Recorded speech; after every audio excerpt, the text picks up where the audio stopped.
ఇప్పుడు నేను ప్రభుత్వం విషయంలో మొట్టమొదట బీఆర్ఎస్ నాయకులు ఇది 3 నెలలు కూడా మనుగడ సాధించారు, మేము పడగొడతామని బీఆర్ఎస్ వాళ్ళు చెప్పారు. శాసనసభలో ఉన్న కడియం శ్రీహరి గారు లాంటి వాళ్ళు, కేసీఆర్ కూడా అంతర్గత సమావేశాలలో ఈ ప్రభుత్వాన్ని మనుగడ సాగనీయము, పడగొడతామని బీఆర్ఎస్ వాళ్ళు అన్నారు. సేమ్ డాక్టర్ లక్ష్మణ్ గారు బీజేపీ నాయకులు కూడా ఈ ప్రభుత్వం పార్లమెంట్ ఎన్నికల తర్వాత పడిపోతుందని వారు అన్నారు. వీరి దగ్గర ఉన్నది 39, వారి దగ్గర ఉన్నది 8. ఏ లెక్కలు కూడినా కూడా వీళ్లకు లెక్క కుదరదు. వాళ్ళిద్దరు కలిసి మా ప్రభుత్వం మీద కుట్ర చేస్తే తప్ప వాళ్ళు అనుకుంటున్న కార్యాచరణ అమలు జరగదు. మరి ప్రజలు ఎన్నుకున్న ప్రభుత్వాన్ని పడగొడతామని ప్రతిపక్ష పాత్ర పోషించాల్సిన వాళ్ళు, ప్రజలు ఇచ్చిన తీర్పును గౌరవించాల్సిన వాళ్ళు ఇద్దరు ఒకే రకమైన రాగం ఎత్తుకుంటున్నారు. ఈ ఒకే రకమైన రాగం ఎత్తుకుంటున్నప్పుడు ప్రజలకు వివరించాల్సిన బాధ్యత మాకు లేదా? ఒకవేళ ప్రజలు ఎన్నుకున్న ప్రభుత్వాన్ని పడగొడితే చూస్తూ ఊరుకుంటామా? ఇది సహించేదా? రెండవది, చాలామంది శాసనసభ్యులు నన్ను వచ్చి కలుస్తున్నారు కదా, నియోజకవర్గాల అభివృద్ధి కోసం వచ్చినప్పుడు వాళ్ళతోని యథాలాపంగానో పిచ్చాపాటో లేకపోతే పరిస్థితుల మీద మేము చర్చ చేస్తాం కదా, వాళ్ళు కూడా మాట్లాడతారు కదా. వాళ్ళు స్పష్టంగా చెప్తున్నారు, సార్ మా వాళ్ళు కూడా మనము బీజేపీ కలిసిపోతున్నాం, ఎన్నికల తర్వాత మన ప్రభుత్వం వచ్చేస్తుంది, మీరెవ్వరు చింతించకండి, మళ్ళీ మనదే అధికారం అని కొంతమందికి ఆల్రెడీ మంత్రి పదవులు కూడా హామీలు ఇచ్చేస్తున్నారు. వాళ్ళు వచ్చి చెప్తున్నారు అని వీళ్ళకు పైత్యం ముదిరింది సార్.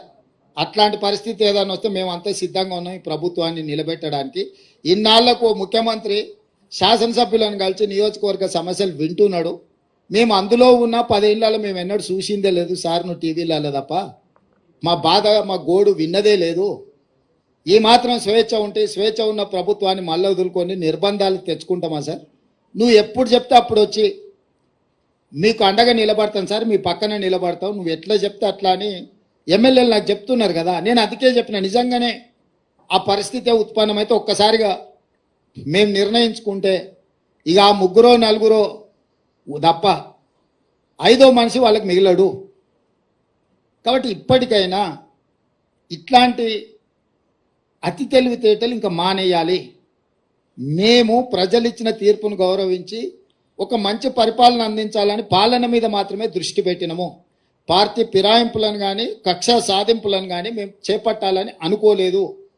అందుకే వచ్చిన మొదటి రోజు నుంచి రోజుకు 18 గంటలు మేము, మా మంత్రులు, మా ఎమ్మెల్యేలు ప్రజలకు అందుబాటులో ఉండే ఒక మంచి పరిపాలన, తెలంగాణ మోడల్, వైబ్రెంట్ తెలంగాణ దేశ ప్రజలకు చూపించాలనే ప్రయత్నం చేస్తున్నాము.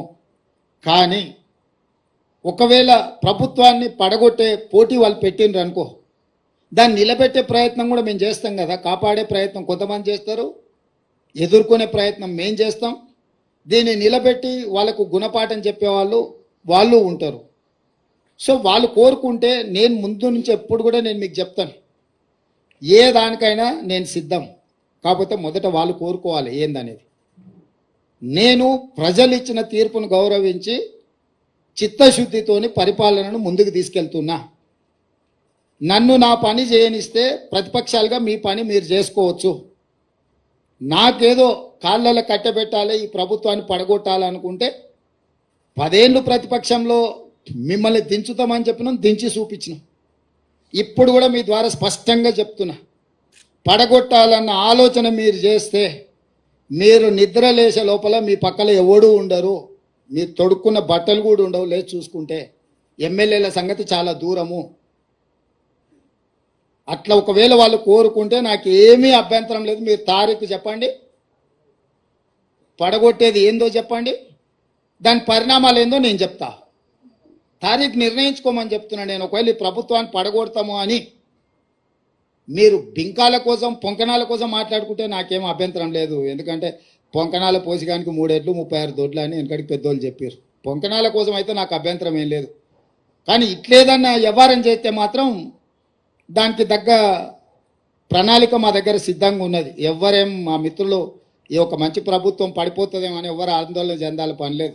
10 సంవత్సరాలు మా ప్రభుత్వం ఉంటుంది. 94 నుంచి 2004 10 సంవత్సరాలు టీడీపీ ఉన్నది. 2004 నుంచి 2014 వరకు కాంగ్రెస్ అధికారంలోని, 2014 నుంచి 2023 వరకు బీఆర్ఎస్ అధికారంలో ఉన్నది. 2023 నుంచి 2034 వరకు 10.5 సంవత్సరాలు మేము అధికారంలో ఉంటాము.